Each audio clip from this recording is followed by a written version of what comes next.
Good morning, good afternoon, good evening, whatever it is, wherever you are, welcome to the Good Values podcast. Now, this is part 2 of my conversation with Graceina Samosir.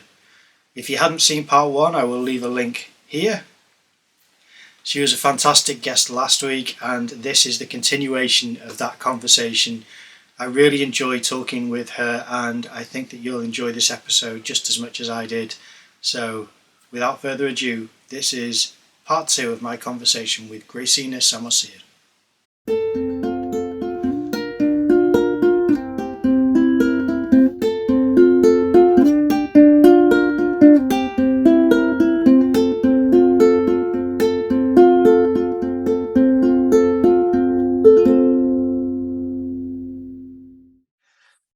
Okay, to answer your question about the production side of things, I don't have a crew or anything. It is just me. But I don't have the social media experience that you have. So at the moment, all I have is Instagram and YouTube. And I should really look into maybe TikTok. I'm not sure whether that's suitable for someone who's 41, which I am. And I just feel a bit. You don't look a day. Well, I appreciate that. But yeah, so at the moment, what I do is I do a lot of, I do a little bit of drawing, not much. Hardly any painting. I need to paint more. I do a lot of interviews. I do a lot of editing, and I've started to do more and more music production, which is what I used to do before I started making art. I used to do MIDI production for a hip hop group. So I'm now using those skills that I had back then in order to make music to promote the episodes. That's what you heard before we started recording, was the promotion, which I'd made the music, taken a segment of the dialogue from the guest and created this promotional clip. So I use a lot of those things to be a one-man kind of production company for this brand of Simon Says artwork. Yeah, but I'd love in the future, much like yourself, to hire someone. Would be amazing to have someone you could pay. It's awesome that it's giving me this idea of skill stacking and how you're using other skills that you acquired to progress this progressive production of your podcast. And I think that touches upon the conversation of like generalist versus specialist. And it's a bit of both, right? You can be a specialist in this one area, but that's not enough. You have to kind of acquire other skills to push your message out. But I think the systems that you've created now, that's already a specialization, right? Because you're specializing in that only you can do what you do. And of course, over time, with more resources and all of that, you will have the freedom to maybe focus on, say you want to really focus on watercolor, and then that's what you dedicate yourself to. But I think what you're doing is it looks like it's in the right path. I think that is the best way to kind of like you're combining all of these things that you have, all these skill sets to produce this. I think that's the direction of art today. I don't think just acrylic painting is enough, unless it's a hobby, right? But from what you're doing, this is not just, I feel like you're intentionally trying to push through the hobbyist title, like label, and I don't think you're a hobbyist. So I think it's good to do that. That's what I wish I want. I want to get into editing. I did study that a bit in like the audiovisual classes in art school, but I want to get back to that because I don't have the resources to outsource that yet. I'll tell you what I really like about your artwork as well, is that you have this, because I just told you, I think off the recording, that your work reminds me a little bit of David Mack, who I'm a huge fan of. And it's because this may not sound as complimentary as I mean it, but a kind of controlled scribbling, whereas it's not sanitized. It's kind of loose and expressive, and yet it's refined and it's effective and it's impactful, which I think is lovely. And that's something which I think takes real skill, because to really let the nib fly around and yet to have something which doesn't look unwieldy is something which I really admire, and has that energy to it, which makes it quite contemporary as well, because that is something which, you know, people, I think, experiment with a little bit more currently than what you see from old etchings or ink drawings from years ago. And that's something which you must have worked a lot on. Is there influence from any specific artists that feed into that kind of style? I say style, that approach. Yeah. 100%. 110%. I like that you mentioned earlier about learn the rules, learn the fundamentals, and then break them, because I think that's what I did without even thinking of it. I was very, maybe my culture was an influence in this, but I was trained to be very studious, because, well, that's another topic for another conversation, but that's where a lot of my identity was fixated on that when I was younger, you know, about accomplishments, achievements. So I was very studious, and um, for, I guess, Indonesian parents, they are pretty progressive in that they allowed me to study arts. They allowed me, but not my brother, because he's a guy. So that's another comment, but another commentary, but and my brother is not artistic like that. But where was I? About being studious. So I was very when I was younger, I was very like one track minded, in that I wanted to be as good as the people that I admired technically. So I did spend a lot of hours copying the people that I admired, copying Nicolas Uribe, trying to copy, attempting to copy Kim Jong-gi, copying Rupert von Kaufman, copying it's just so many. What's right now my mind is at blank, but I have a lot of references, a lot of artists that I look up to. I have a folder of, you know, artists that I just download, not copy and paste. I download, you know, pictures or paintings. Phil Hale, a lot of like comic book artists, illustrators, animations, and so like I copied their style or their approach like to the T, and then I kind of combined the different things, filtered out the things I didn't want, chose to emphasize on certain things that I really liked, that stood out to me, that resonated with me. It's a whole like recipe of different artists, a mix and mesh of all these different elements, different approaches and styles. And that's where I think where I am right now. You mentioned like there's this loose gestural like expressiveness. At the same time, there's some control to it.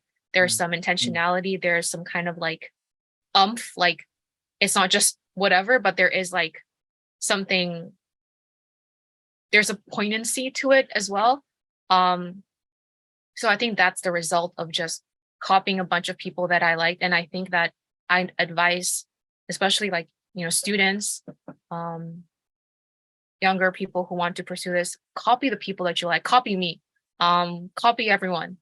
And then eventually you kind of like find, oh, I don't really like how they did that, but I like how they did this. I like how they used the grays and the limited color palette in this, but I don't like the way they, you know, draw the body, the figure. I like this person who draws a pretty elongated, like kind of contorted and elongated. I like Egon Sheila, but then I don't like this aspect. I want to add some tones to it, but then I want to keep the lines. And so it's about like, you know, all of that. And after some time, I think you will find your own voice. And so again, to answer your question, I think I learned the rules and I'm still learning the rules. And now I feel like I have the confidence to break them. And I still copy a lot of artists. And of course, now I have the confidence to kind of create my own concoction based on different, references and inspirations. How important is being playful in your drawing, in your work making? Now it's very important because I also consider the experience of it, the process of it, um, as well as the end result, of course. But I have to enjoy it. I have to be immersed in it. Um, I don't want to feel too restricted. I don't want to just conform to the traditional rules. Um, and I hope to break the rules even more as I progress, as I move. Um, I mean, right now I'm in this phase where I want to combine. I don't have a concrete idea like a product yet, but I for sure want to combine comic with fine arts and fine arts and painting Hmm. and animation somehow. And it was, I guess, inspired. I think the impetus was like shows on Netflix, like the Love, what's it called, Love Robots, Robot Death and Love, something like that. It's like a Netflix show, Yeah. an animation series, anthology, and then the Into the Spider-Verse, I think, Spider-Man, like all these things that I've seen, I've witnessed. It made me, I want to experiment more right now. Not to sound redundant, but I want to combine comic with fine arts and painting and book art. I don't know how that's going to come. I don't know how that's going to actualize, but that's what I'm kind of thinking of doing right now. That's my current one of my projects out of the like tens of projects that I have not finished. Yeah. That's exciting. That's something to really look forward to, especially when you said, I'm hoping to continue breaking the rules more and more as you progress, which is just exciting to hear, because you think when rules get broken is where invention occurs and where personality can really become apparent in certain elements where just other people haven't ventured yet. And I really find that quite exciting. And your work is already shines a lot of that, which is why I think you struggle to say what style you have, because you're not following any dictates from any specific area, which is lovely. Now, I think you can tell I could talk to you for the rest of the day, but I'm going to have to start asking you the last few questions so that I can let you enjoy the rest of your day. And that is going to start with a double barrel question I ask every guest if I can, which is, what do you like and what don't you like about your own artwork? What are you writing? No, things that come up, things that Yeah. come up. Yeah, I have to take notes. Because I don't have the best of memories, so I have to look to my notes. So I feel like I'm static right now. I want to bend genres more. By bend, I mean I want to mesh different genres more. I mentioned like combining comics with the graphic arts with the fine arts and book art and animation. I want to see that come to life. I want to see that in front of my eyes, and I'm kind of stuck. It's not actualized yet, so I have to find a system for that. And with systems, creating systems in place usually comes with more discipline, more rigor, more boxed time schedule. So that is what I want to improve in. So I don't like that part of my practice. Um, I don't like that. Yeah, I feel like I'm static. I don't like that I'm not experimenting enough. I don't like that I'm not painting enough. I love to paint. I miss painting, but I'm not in that position yet where I can paint large scale. And I used to love painting larger scale. And I don't like the fact that I'm using that as an excuse. And I don't like that I'm not just doing smaller scale painting if I can't do art in big scale, because I'm an advocate for everything you have right now is all you need. I'm all about being resourceful. You don't need professional grade. You don't need a lot to create something. And I think like I'm not following my own advice. So I don't like that. I like that I'm more conscious and aware of why I draw what I draw. Because right now that's what I'm doing most of the time. I'm drawing. I hate that I'm not painting right now, but yeah.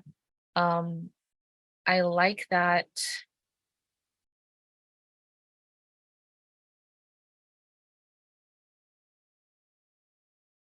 Although I don't see it now in the minutiae of things in the micro, I like that in 2, 3, 4 years, I will see how productive I've been. Because right now, you don't see a lot of change in 1 month, in 2 months, you don't see a lot. But multiply it by 3, 5, 10. In 10 years, I will have a lot to showcase. So I think I like that. In the future, I will realize how much I've done. Um,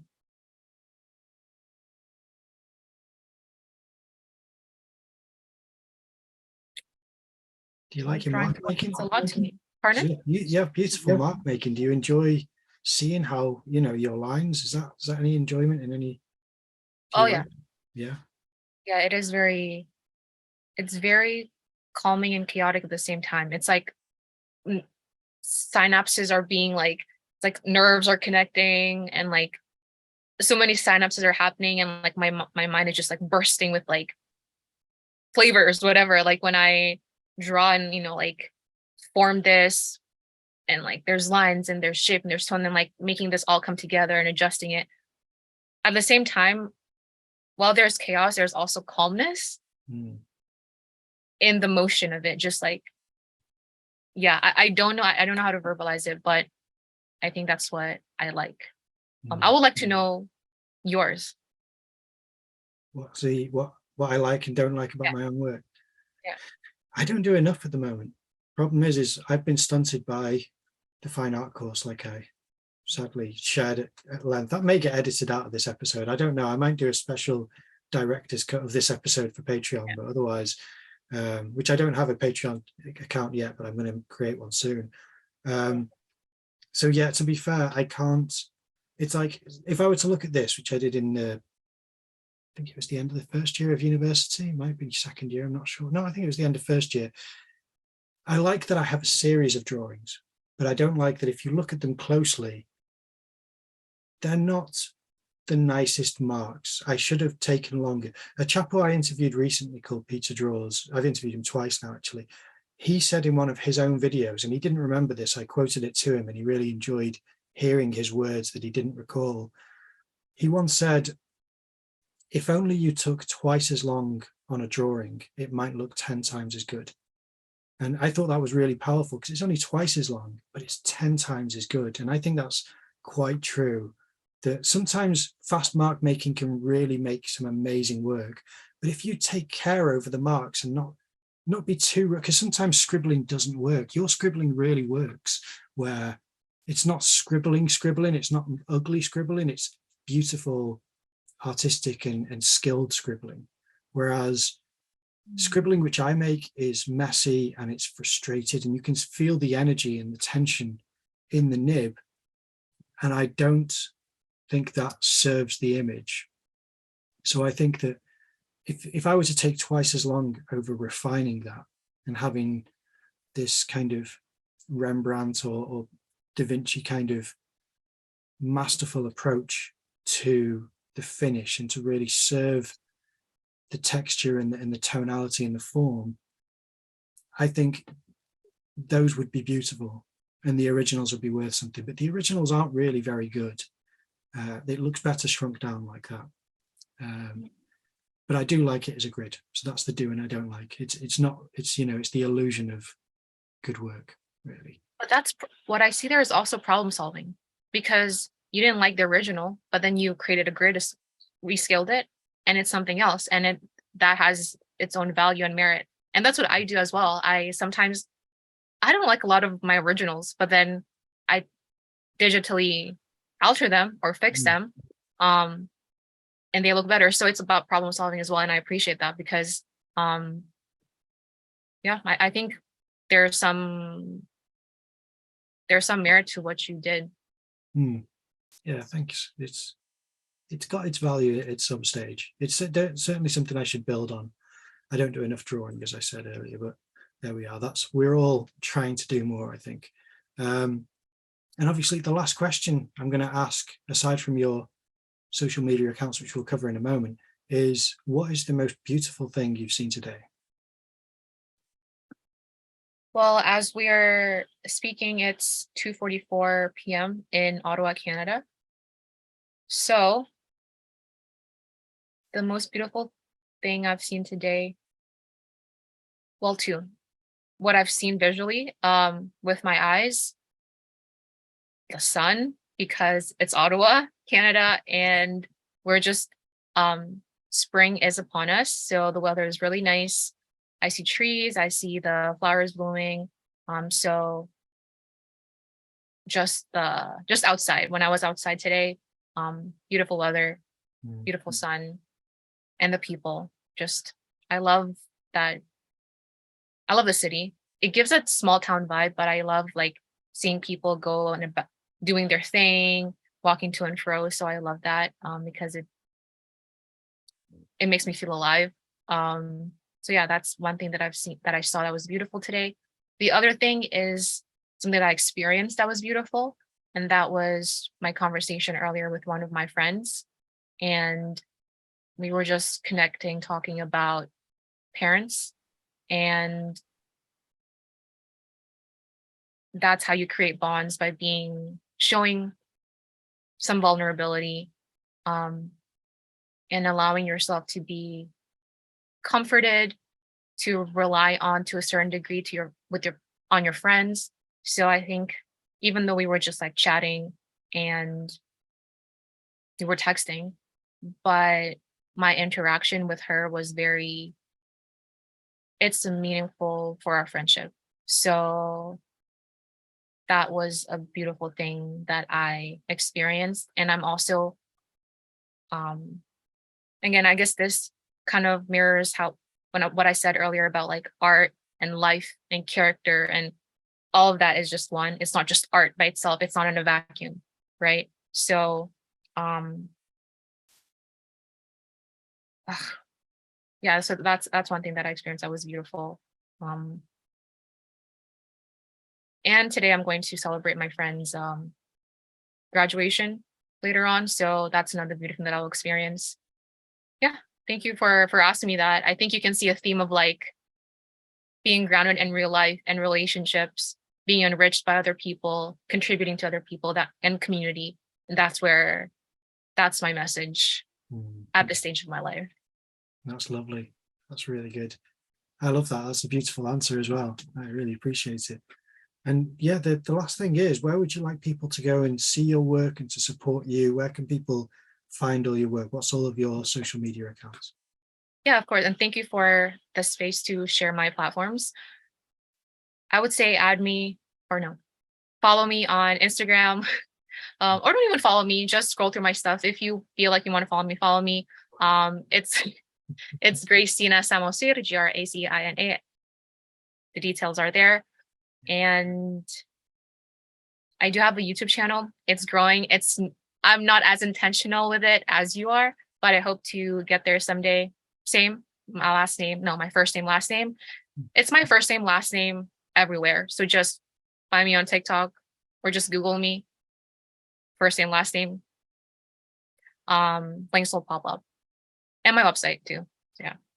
Excellent. Well, I'll leave all the links in the description below. It's so easy to talk to you. I look forward to having you again in the future as on this new format that we've discussed off the recording. So I will discuss that maybe in the outro of this video.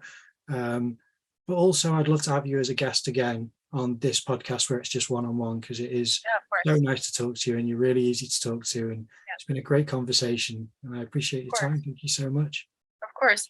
And hopefully in the future you will feel more, now you know how I like to talk, and I'm not really like, oh, it's just about me interview. I do want to get out of this feeling like that we have connected, and I want to know more about you as an artist in your journey, because I don't want to feel like, wait, I just talked about myself this whole time. I don't even know his last name. Like, I don't even know where he lives. I don't know like what he does, like what, where he is in his stage of life, or her or she or they. So like now I know, and it's good. Yeah, I've shared more with you than I do with most people. So believe me, That's you'll be good. making any other guests a bit more self-conscious, thinking, wait, I didn't ask his surname. I don't know who this guy is. But no, either way, it's been lovely connecting with you, and I can't wait to talk to you again. Of course. Thank you, Simon. Okay, that is the episode done. Now, I'm very grateful to have had her on the channel. She's a lovely person, a fantastic artist. I really did like speaking with her on several different topics in different areas of art making. And I'll be leaving links in the description below. So check out those and support Graceina on her social media platforms. She deserves all the support you can give her. She's, like I said, just a wonderful person, and her artwork is top notch. I really do like the way that she makes her work. If you can support the channel as well by leaving a like, comment down below, subscribe to the channel, ring the notification bell. I really appreciate you watching. I will see you in the next episode.